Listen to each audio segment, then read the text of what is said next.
নমস্কার বন্ধুরা, Moumita's blog and ওয়ার্কের একটা ভিডিওতে আপনাদেরকে স্বাগত জানাই। কেমন আছেন সবাই? নিশ্চয়ই ভালো আছেন, আমিও ভালো আছি।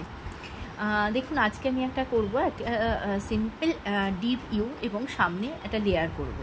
চলুন তাহলে দেখা যাক কীভাবে করছি, আর সঙ্গে কিছু গল্পও করতে থাকি। আপনাদের সাথে গল্প করতে করতে কাজটাও সেরে নিই। প্রথমে দেখুন, আমি আজকে এই লাইনে প্রফেশনে রয়েছি। আমি এই প্রফেশনে রয়েছি প্রায় 25-26 বছর হয়ে যাবে।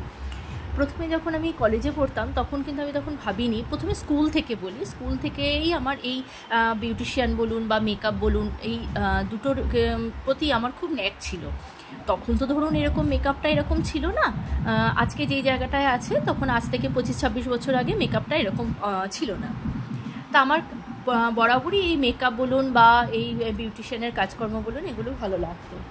তা আস্তে আস্তে যখন একটু বড় হলাম, যখন একটুখানি ভালো লাগাটা, যখন আমি কি বলবো, যেটা আমার ভালো লাগে সেটা যখন করতে জানলাম, শিখলাম এবং করার ছোটোবেলাতে তো সবার যার যেটা ইচ্ছে হয়, অন্তত মা বাবার আন্ডারে থাকলে সেই সময় সবাই হয়তো সব কিছু পেরে ওঠে না। তা যাই হোক, যখন একটু বড় হলাম তখন আমি এটাকে আস্তে আস্তে এটার দিকে, আমি কিন্তু তখনও ভাবিনি যে আমি এটাকে প্রফেশন হিসেবে বেছে নেব।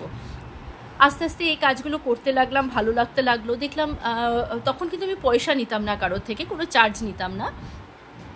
তখন শুধু ভালো লাগার জন্য পাশের বাড়ির কাকিমা জেঠিমা এরা ডাক দিত। হয়তো কোনো সময় আইব্রোটা করতে পারতাম না, তখন হয়তো একটু হেয়ার কাট করা বা হয়তো একটু ফেশিয়াল করা, একটু মাসাজ করা, এসব করার জন্য ডাকতো। টুকটুক করে এরকম করে যখন আস্তে আস্তে করতে লাগলাম, তারপরে আমি এটা যখন ট্রেনিংটা নিলাম, নিয়ে এটা ট্রেনিং নিয়েছি প্রায় 25-26 বছর হয়ে গেল। ট্রেনিং নেওয়ার পরে পরেই আমি তখন পার্লার খুলে নিই। তখনই খুলে হয়তো তখন এক্সপার্ট ছিলাম না, তখন আমার বুঝতে অনেক অসুবিধা হতো, ভয় পেতাম কোনো একটা কিছু করতে। কেউ একটা কোনো কিছু আমার কাছে ডিমান্ড করলো বা বললো যে এরকম এরকম আমার হবে, হেয়ার কাটটা হবে বা ফেশিয়ালটা এরকম হবে, বা আমার স্কিনে এত প্রবলেম রয়েছে, এই প্রবলেমটা কিভাবে মেটাবো, বা হয়তো আমার হেয়ার ফল হচ্ছে, সেটাকে কিভাবে আমি কমাবো। যখন এরকম করে ক্লায়েন্টরা আমাকে বলতে লাগলো, জিজ্ঞেস করতে লাগলো, তখন আস্তে আস্তে তখন অলরেডি আমার পার্লার খোলা হয়ে গেছে। প্রথম ভয়ই পেতাম, ভাবতাম কি বলবো, কি করব। কিন্তু বিশ্বাস করবেন না, আমি এটা জানতে জানতে জানতে আমি শিখেছি হয়তো অনেক বছর আগে, কিন্তু এটা করতে করতে করতে করতে না এই কাজটাকে এত ভালোবেসে ফেলেছি আমি, এবং ভালোবাসতে বাসতে না অটোমেটিক্যালি তার প্রতি একটা এমন আমার অবচেতন মনে এমন টান এসে গেল যে প্রত্যেকটা সময় যেন আমার মাথার মধ্যে এটাই ঘুরতো যে ক্লায়েন্টদের যে প্রবলেমগুলো হয়, মোটামুটি দেখুন বিউটিশিয়ান লাইনে প্রবলেম কি থাকে, হয়তো কারোর পিম্পল হচ্ছে, কারোর অ্যাকনে হচ্ছে, কারোর হচ্ছে ট্যান পড়ে যাচ্ছে, কারোর খুব হেয়ার ফল হচ্ছে, কারোর হেয়ারটা খুব গ্রে হয়ে যাচ্ছে খুব তাড়াতাড়ি, তারপরে কারোর হেয়ারটা খুব ড্রাই হচ্ছে, কারোর হচ্ছে স্ক্যাল্প খুব অয়েলি হয়ে যাচ্ছে, মোটামুটি এই রকমই প্রবলেম থাকে। এবার এই প্রবলেমগুলোকে নিয়ে যখন ভাবতে লাগলাম, তখন যেন আমি আরও রিসার্চ করতে লাগলাম। শিখেছি কিন্তু আমি অনেক বছর আগে, কিন্তু আজকে আমি কিন্তু এগুলো নিয়ে পড়াশোনা করেছি, কিন্তু আমি কোনো ইনস্টিটিউটে গিয়ে কোনো কিছু পড়িনি, কোনো ইনস্টিটিউটে গিয়ে আমি আবার নতুন করে কোনো কোর্স করিনি, বিউটিশিয়ানের জন্য বলছি, নতুন করে কোনো কোর্স করিনি। কিন্তু কি জানেন তো, কিন্তু এইটাকে ভালোবেসে যখনই ভালোবেসে ফেললাম, এতটা পরিমাণ ভালোবেসে ফেললাম, তখন যেন আমার রক্তে রক্তে শুধু বিউটিশিয়ান। তখন কি হতো, তখন খালি শুতাম, বসতাম, খেতাম, ঘুরতাম, যাই করতাম না কেন, তখন আমার মাইন্ডে শুধু একটা জিনিসই থাকতো যে আমার ক্লায়েন্টরা আমার কাছে আসছে এবং আমাকে খুব বিশ্বাস করছে, বিশ্বাস করে তাদের যে প্রবলেম আছে সেই প্রবলেমটা আমার সাথে শেয়ার করছে, এবং সেই প্রবলেমটা কীভাবে কি বলবো, কীভাবে শর্ট আউট করা যায়, কীভাবে প্রবলেমটা কমানো যায়, সেটা যখন আমার কাছে জিজ্ঞেস করে, তখন আমি কিছু কিছু নিজের রেমেডি অনুযায়ী আমি কিছু কিছু রেমেডি দিতে থাকি। তারপরে আস্তে আস্তে যখন আমি এগুলোকে নিয়ে ভাবি, পড়াশোনা করি, ইউটিউব সার্চ করি, গুগল থেকে অনেক কিছু সার্চ করি, করতে করতে করতে করতে না আজকে হয়তো আমি দেখুন হয়তো আমি হয়তো ডার্মাটোলজিস্ট নই, আমি আমার কাছে কিন্তু এই স্কিনের বা হেয়ারের আমার কাছে কোনো ডিগ্রি নেই, কিন্তু আমি এতটুকু বলতে পারবো, আমার ক্লায়েন্টরা যদি আমার সাথে আমার এই ফ্যামিলিতে থেকে থাকে, তাহলে নিশ্চয়ই তারা আমাকে এই কমেন্টসটা করবে যে কেউ যদি আমার কাছে কোনো প্রবলেম নিয়ে আসে, মোটামুটি যদি প্রবলেম থাকে, সেটাকে আমি তার ঘরোয়া পদ্ধতিতে, আমি এটা বলবো না যে তাকে পার্লারেই আসতে হবে, ঘরোয়া পদ্ধতিতে আমি কিছু রেমেডি বলে দিই, রেমেডি বলে দিলে তারা যখন বাড়িতে গিয়ে করে, বা যারা পারে না বাড়িতে করতে তাদেরকে আমি যখন পার্লারে যখন তাদের সেই রেমেডিতে আমি তাদেরকে যখন অ্যাপ্লাইটা করি, তারা যখন সেটার ফলটা পায়, রেজাল্টটা দেখে যে হ্যাঁ যা তাদের যেটা ডিমান্ড করছে, হয়তো 100% না হলেও হয়তো 70% 80% সেই প্রবলেমটা সলভ হচ্ছে, সেটা যখন দেখছে, তখন যখন তারা এসে বলছে না আপনারা,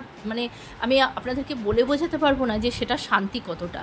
তখন যেন মনে হয় যে না, আমি কারোর প্রবলেম মেটাতে পেরেছি। তখন আরও মনটা চায় যে আমি আরটু কিছু শিখি, আরও অনেক নতুন নতুন প্রবলেম আসছে, সেই প্রবলেমগুলো যদি কেউ নিয়ে আমার কাছে আসে, যাতে তাদের এই প্রবলেমটাকে আমি সলভ করতে পারি। আজকে মোটামুটি আমার কাছে আমার কলকাতা এবং বর্ধমান 2 জায়গাতে আমার পার্লার রয়েছে। এই পার্লারে আমার প্রচুর ক্লায়েন্ট আছে। তারা মোটামুটি সবাই আমার উপরে ডিপেন্ডেবল।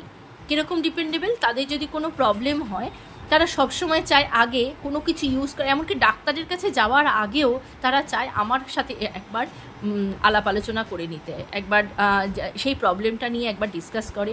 যদি আমি বলি যে না, এবার তোমাদের ডাক্তারের কাছে যাওয়া উচিত, তখনই ডাক্তারের কাছে যায়। বা ডাক্তারের কাছ থেকে ঘুরে এসেও আমার কাছে আসে, এসে বলে দিদি এরকম সমস্যা হয়েছে আমার স্কিনের বা হেয়ারের, আমরা কি এটা করবো? তা আমি যদি বলি হ্যাঁ করো, বা সেটার সাথে ডাক্তারের ট্রিটমেন্টের সাথেও যদি আমি কোনো ঘরোয়া পদ্ধতিতে কিছু রেমেডি বলে দিই, বা আমার কাছে এসে ট্রিটমেন্ট করতে হবে এরকম যদি কোনো রেমেডি বলে দিই, তারা সেটা শোনে এবং সেটাতে ফলও পায়। এটার একটা অদ্ভুত শান্তি। আমি নিশ্চয়ই আমার এই ফ্যামিলিতে যারা আমার এই ভিডিওটা দেখছো, তাদের মধ্যে অনেকেই বিউটিশিয়ানও থাকবে, মেকআপ আর্টিস্টও থাকবে। মেকআপ আর্টিস্ট হয়েছি আমি অনেক পরে, আগে বিউটিশিয়ান ছিলাম, তার থেকেই আজকে আমি এই জায়গাতে এসে দাঁড়িয়েছি। তোমরা নিজেরাও করে দেখো, তোমরাও যদি যারা বিউটিশিয়ান আছো, মেকআপ আর্টিস্ট আছো, বা যে কোনো প্রফেশনে থাকলে সেই প্রফেশনটাকে ভালোবেসে যদি একদম সেটা মনের মধ্যে বসিয়ে নিয়ে ভালোবেসে যদি সেটাকে সলভ করো, বা ভালোবেসে যদি সেই কাজটা করো না, তখন দেখবে অনেক বেশি ভালো হবে। আমি এই কথাটাই তোমাদেরকে বলবো, তোমরা যারা এই লাইনে আছো, এই লাইন বা যে কোনো প্রফেশনে থাকো, সেটা মন থেকে করো, ভালোভাবে করো, হ্যাঁ, তাহলে দেখবে তোমরা অনেক অনেক অনেক ভালো করতে পারবে। আর বড়দের আশীর্বাদ ভালোবাসা তো অবশ্যই চাই। আর সবথেকে বড় জিনিস যেটা হচ্ছে, সেটা হচ্ছে ক্লায়েন্ট স্যাটিসফ্যাকশন। সেটা একটা আলাদা শান্তি। দেখো আমার এই এত গল্প করতে করতে, তোমাদের সাথে গল্প করতে করতে আমার হেয়ার কাটিংটা প্রায় শেষের মুখে, ফ্রন্ট লেয়ারটুকু কাটা হচ্ছে। যাই হোক, তোমাদের সাথে গল্প করতে বেশ ভালোই লাগলো। আমার সাথে কারা কারা একমত আছো, যদি কেউ আমার সাথে একমত থাকো, যদি আমার গল্পটা শুনে তোমাদের ভালো লাগে, তাহলে আমাকে কমেন্ট সেকশানে জানিও। আর তোমরা যদি নতুন কেউ কিছু দেখতে চাও, তাহলেও আমাকে কমেন্ট সেকশানে জানিও, আমি চেষ্টা করব সেই ভিডিওটা পোস্ট করার। তা আজকে এতটুকুই থাক। তোমরা সবাই ভালো থেকো, সুস্থ থেকো, সাবধানে থেকো। দেখা হবে পরের একটি ব্লগে। ততক্ষণ পর্যন্ত টাটা।